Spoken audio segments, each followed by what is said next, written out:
Hello. It's been a little while since I last posted something about my progress with bariatric surgery.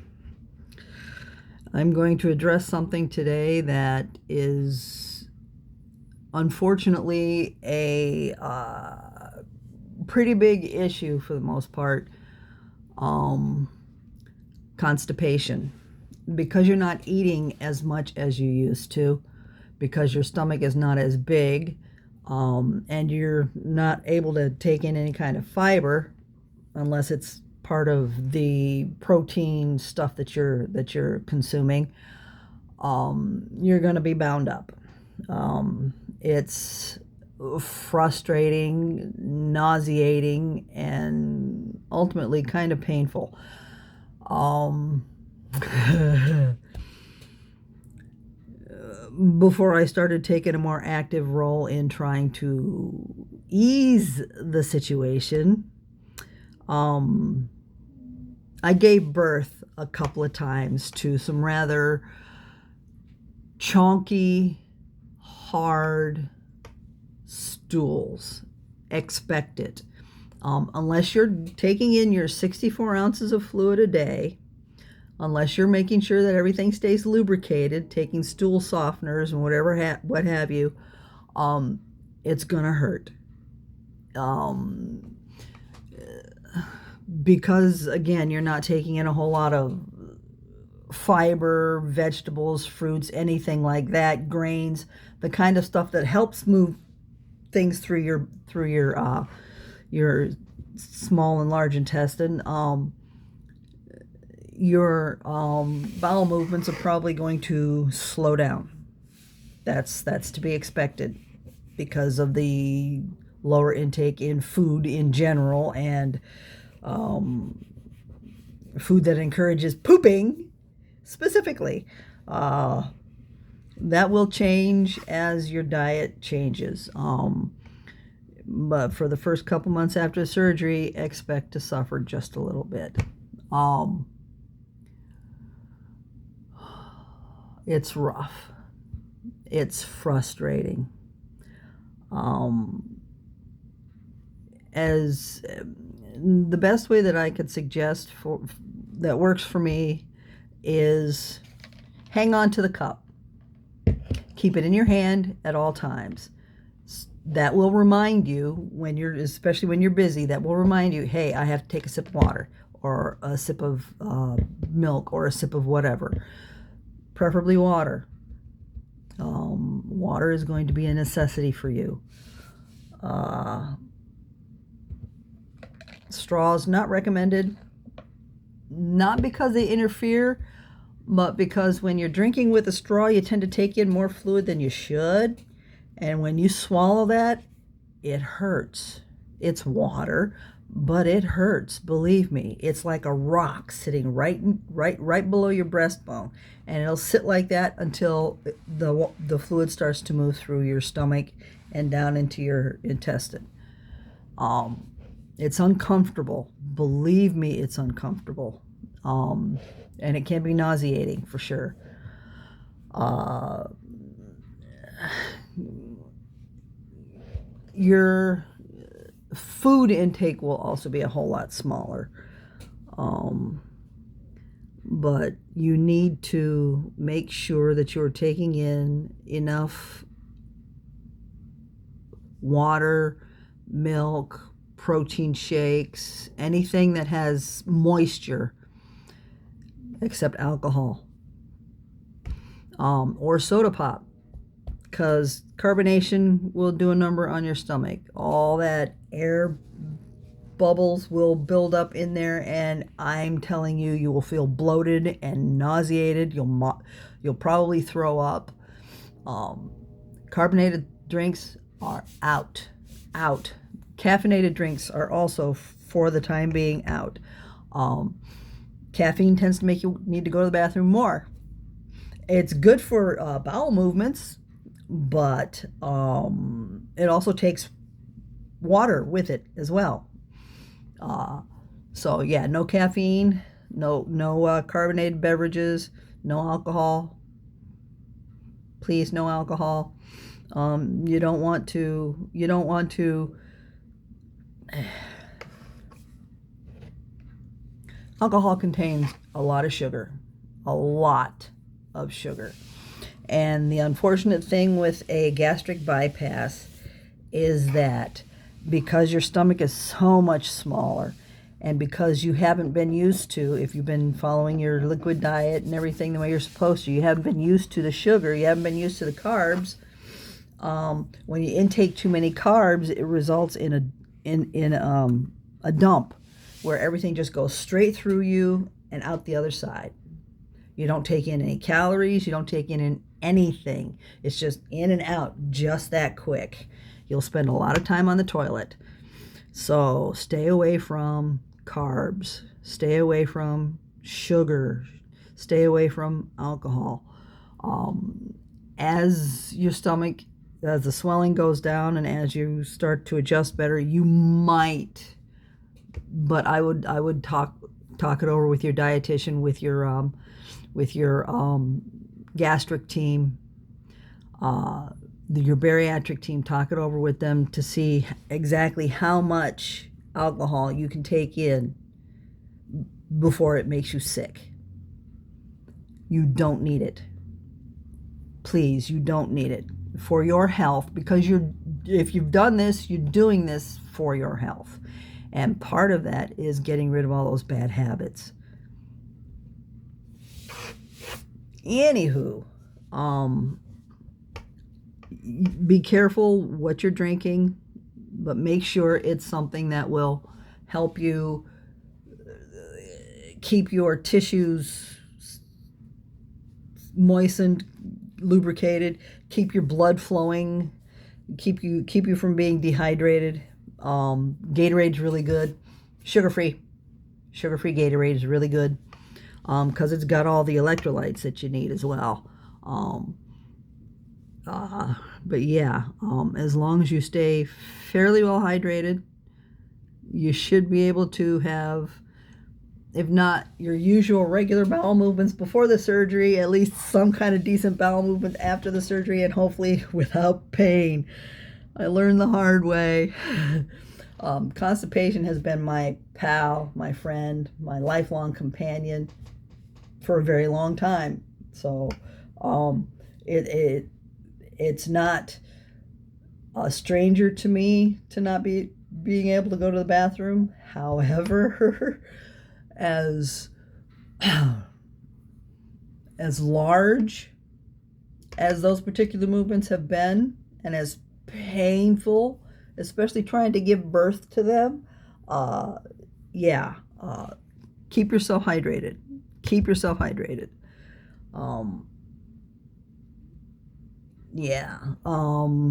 It's just, it's a learning curve. It's a learning process. I'm down to 210 pounds. The ultimate goal that they set for me, because with gastric bypass, the goal is usually 100 pounds, give or take, from where you started before you started the program. And where I started before I started the program was 274 pounds. So 180 is their goal for me. I intend to take it a little bit lower. Keep in mind, though, that if you get to the point that they want you to reach, where you're healthier, but you want to go lower, keep in mind your body will learn and adjust and adapt, and it will hang on to the food that you're taking in. It will hang on to the calories, the fat, the carbs that you're taking in, so that it doesn't starve to death. Because it's so used to you being so heavy for so long, it's going to take a while for your body to get used to the idea that it can still survive on less. That's just the way it is. That's part of our evolutionary process. That's part of our survival. When we were living out in deserts or jungles and living in caves, Depending on the seasons and what we had to do to survive, our body learned to hang on to carbs, calories, fat to survive, to keep warm, to keep going, to be able to keep going when there was no food available. So your body's still going to do that. It's part of the evolutionary process. Your body is still going to do that. It's gonna hang on to stuff because, hey, you've been this size for so long. I like this.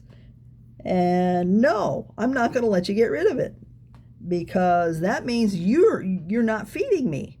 So no, I'm not gonna let you starve me. So it is what it is. Retraining your body is a whole big part of this. Retraining your physical body, the hormones, the chemicals, the soup that lives in your body, and just everything, the cells, everything. It's just retraining it all.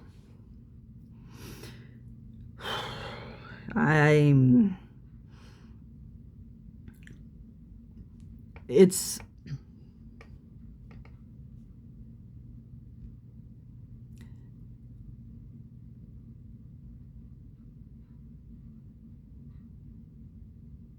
the hardest part of all of this is, and I love my kids to death.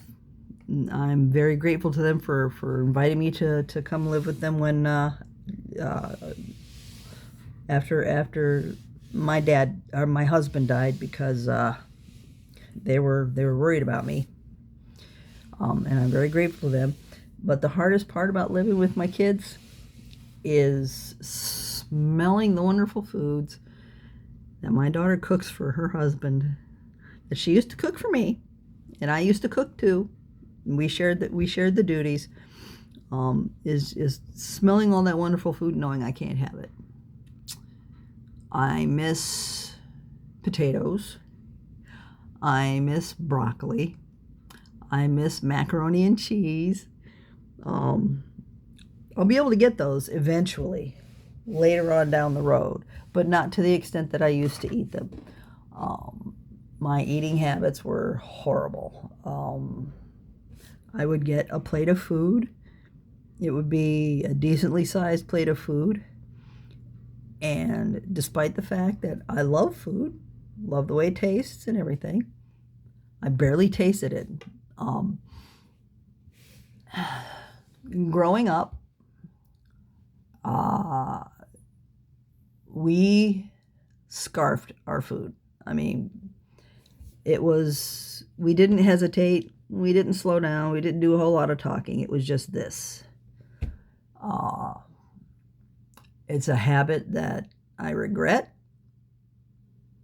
because it's a habit that's really, really hard to break. It's not like my food's going to go anywhere. It's not going to walk off the plate and leave me behind. But for some reason, I just did not know how to eat, still do not know how to eat slowly. Because even with the surgery and the stomach this big,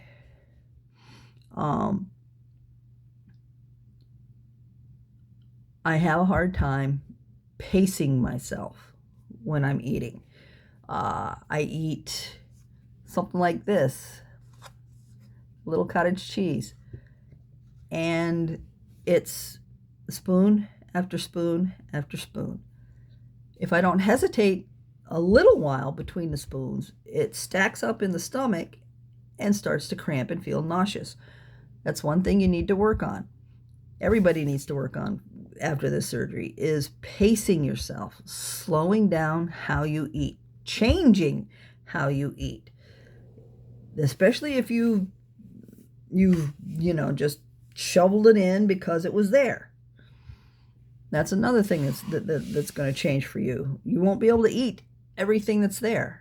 You won't be able to just grab something off the shelf and, hey, it's not going to happen anymore. These changes are permanent. If this is what you want to do, if this is the direction you feel you need to go in order to get rid of the excess weight, you're going to have to make changes. You're going to have to stick to it. You're going to have to work really hard at this. Um, and the temptations out there are going to be astronomical. But that's where your strength of character comes in, and you learn that no, I can't have that. I won't have that.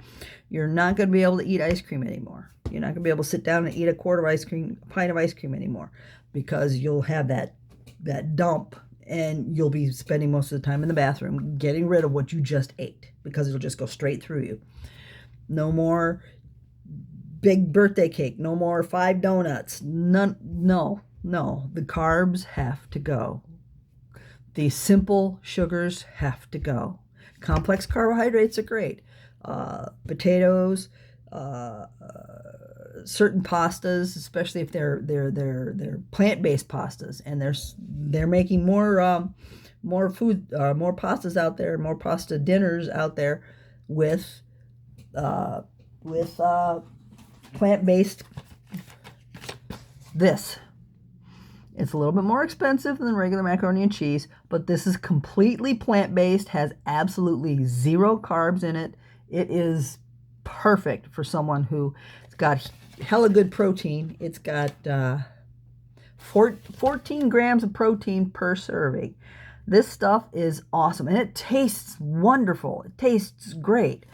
So, not to be advertising or shilling for anybody, but you can find ways to get your carb-like food without the carbs. It's just a matter of looking for it. And once that stuff becomes a little bit more popular, demand goes up for it, the price will come down. That's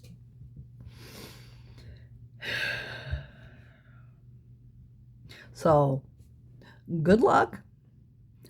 I don't think this is going to be the end. I'll be back again. I'm maybe not that much time between the next time, but I'll be back, because this is an ongoing, lifelong process. And if we can, help each other along, we'll help each other along.